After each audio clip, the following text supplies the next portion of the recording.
At 22 minutes past 2 o'clock, to the music of Beethoven's Funeral March No. 1, Her late Majesty began the final journey from the palace she's called home since she was 10 years old.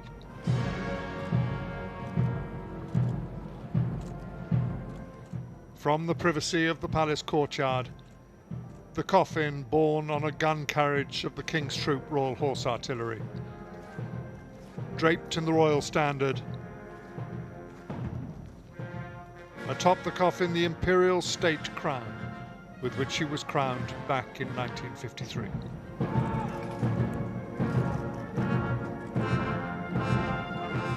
From the palace to Admiralty Arch, Whitehall and Parliament Square,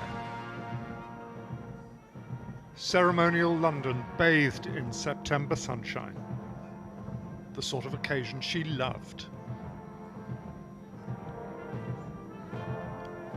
Escorting their mother to her lying in state, her 4 children, the King, the Princess Royal, Princes Andrew and Edward, and 3 of her grandsons, the Prince of Wales, Prince Harry and Peter Phillips, working members of the royal family in military dress, Princes Andrew and Harry in mourning suits with medals.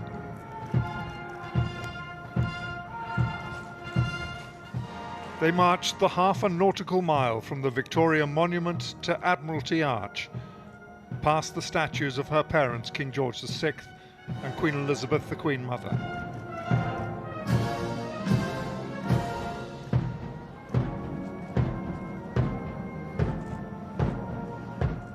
Impossible not to remember that 25 years ago, these 2 brothers, both young boys, made this same march through London with their father, behind the coffin of their mother, Diana, Princess of Wales.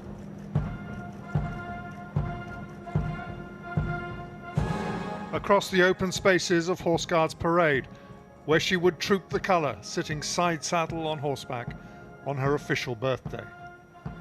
And when she couldn't ride any more, it was still a day she wouldn't miss.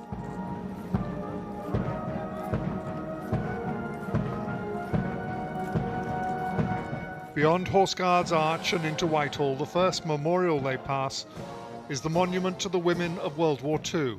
She was one of them, volunteering as soon as she was old enough, at 18, to serve in the Auxiliary Territorial Service. As they saluted the cenotaph and moved towards Parliament Square, the Queen Consort and the Princess of Wales left the palace by car to join the procession as it reached Westminster Hall.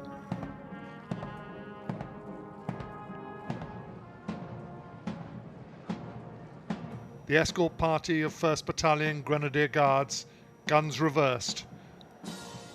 The bands of the Grenadier and Scots Guards, instruments shrouded in black.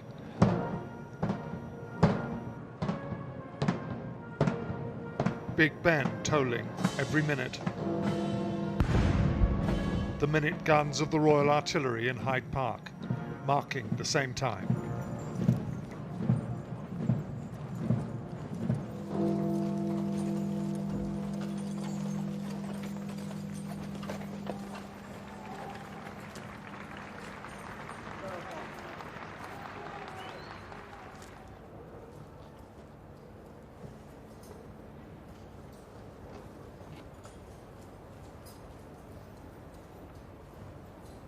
Bearer party. 6 paces, outwards, march.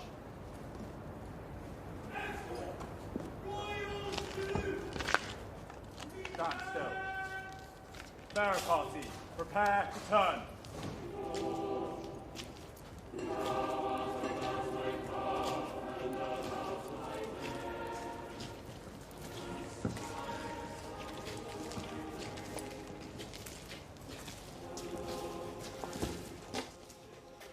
The Duchess of Sussex, Sophie Countess of Wessex, the Princess of Wales and the Queen Consort waiting for the coffin in Westminster Hall.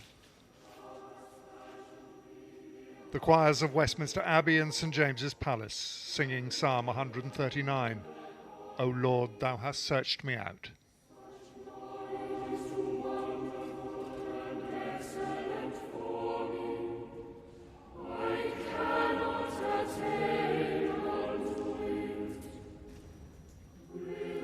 The catafalque in the centre of Westminster Hall, where her mother lay in state, here before her 20 years ago.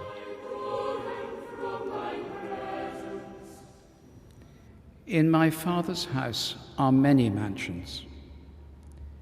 If it were not so, I would have told you. I go to prepare a place for you.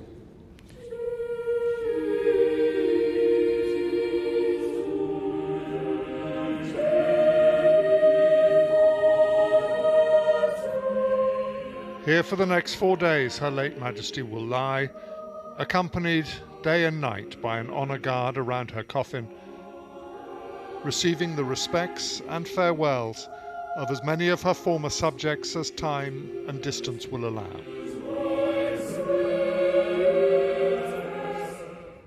The Lord bless you and keep you.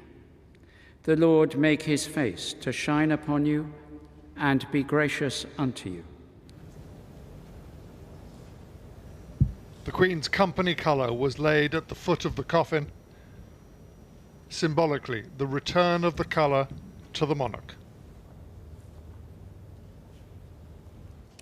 The first members of His Majesty's bodyguard of the Honourable Corps of Gentlemen at Arms took their places for the first watch. A double tap marked the start of the vigil.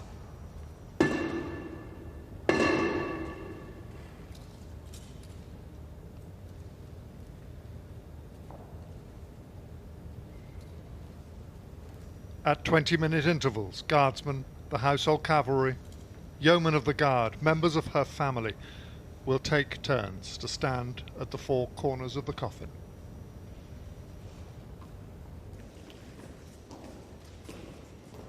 The royal family left her to the care of the honour guard, returning to Buckingham Palace.